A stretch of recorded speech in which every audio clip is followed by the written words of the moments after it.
आप हाँ ना में जवाब दीजिएगा। कन्हैया जी ने कहा हाँ सुनाओ। गोपियां कह रही हैं कन्हैया जी एक पतिव्रता पत्नी थी, वो पति से खूब प्रेम करती थी। और महाराज एक दिन क्या हुआ, उस पतिव्रता पत्नी का पति कहीं बाहर जाने लगे तो महाराज वो पतिव्रता पत्नी बेचारी भोली भाली थी। पतिदेव ने कहा मैं 15 दिनों के लिए बाहर जा रहा हूं। पत्नी ने कहा ये क्या होता है।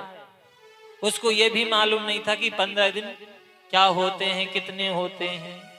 सो पतिदेव ने क्या किया, एक दीवाल पर गोबर की 15 लाइनें खींच दी और कहा जिस दिन रोज एक लाइन मिटाना, जिस दिन सारी लाइनें मिट जाएंगी उस दिन मैं आ जाऊंगा।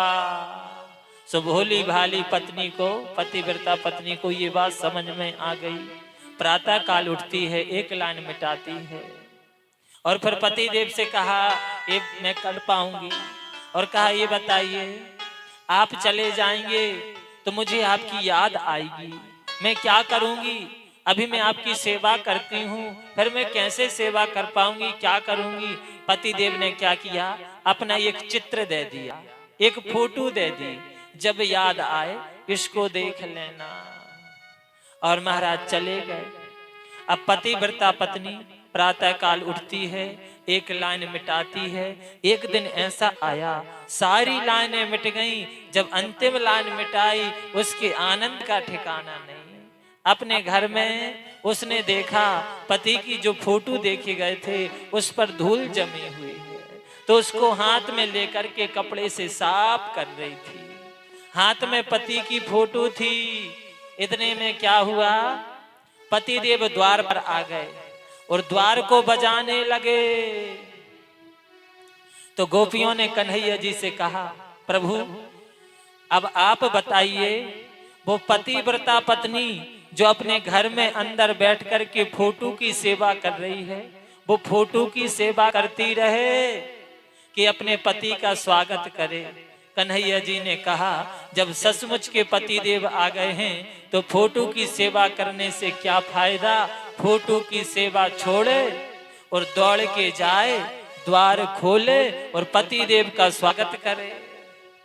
गोपियों ने कहा प्रभु हो गया फैसला, जो हम घर में छोड़ के आए हैं सास ससुर पति और बेटा बेटी, ये सब प्रभु शरीर के संबंध है। और कहा प्रभु हम जो घर पर छोड़ के आए हैं वो शरीर के पतियों को छोड़ करके आए हैं, और प्रभु आप तो सबके प्राण पति हैं, हम प्राण पति से मिलने आ गए, इसमें हमारी क्या बुराई। भगवान सबके प्राण पति हैं। कहते हैं ना आरती में हम लोग, तुम सबके प्राण पति। हाँ जी की ना जी। और महाराज गोपियों की परीक्षा ले रहे थे भगवान। गोपियां परीक्षा में पास हो गई। भगवान रास रचा रहे हैं गोपियों के साथ।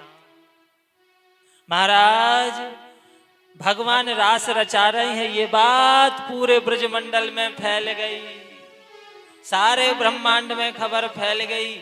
कैलाश पर्वत पर देखा, मैया पार्वती को मालूम चला। मैया पार्वती ने सुंदर 16 श्रृंगार किए।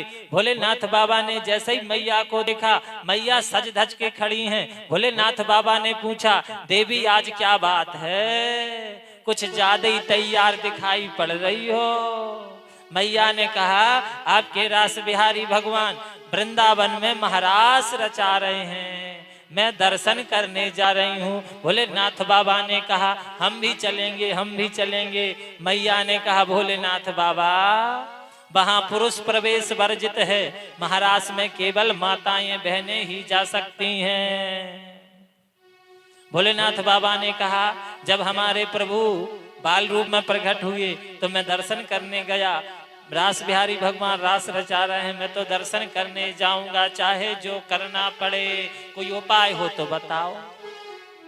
मैया पार्वती भोलेनाथ बाबा को खूब समझा रही हैं, भोलेनाथ बाबा मान नहीं रहे। मैया कह रही हैं बाबा अगर आपको जाना है ना तो गोपी बनना होगा, आपको गोपी बनना होगा।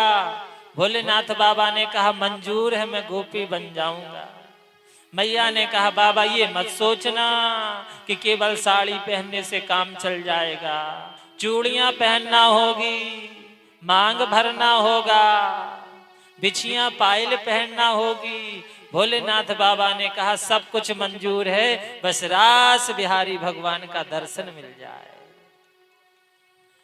महाराज फिर मैया ने कहा वहां कोई पूछेगा कि ये कौन है तो मैं क्या बताऊंगी। भोलेनाथ बाबा ने कहा कह देना कि ये हमारी सहेली हैं, हमारी सखी हैं। अच्छा, और कहा बाबा कोई ये वहां आप करेंगे क्या। मैया ने पूछा वहां जाके आप करेंगे क्या, सब गोपियां ही गोपियां हैं। भोलेनाथ बाबा ने बड़ी सुंदर बात कही। भोलेनाथ बाबा ने कहा वहां पर राधा रानी के साथ बिहारी जी नृत्य करेंगे, राधा रानी के साथ बिहारी जी नृत्य करेंगे, तो आपके साथ मैं नृत्य करूंगा। नृत्य करने में जो भगवान के कीर्तन में नृत्य करता है उसे 84 लाख योनि में भटकना नहीं पड़ता। महाराज माता पार्वती भोलेनाथ बाबा को खूब समझा रही हैं, भोलेनाथ बाबा नहीं मान रहे हैं। आइए भजन के माध्यम से सुंदर लीला का दर्शन करते हैं। बोलिए भोलेनाथ भगवान की जय, बोलिए बाके बिहारी लाल की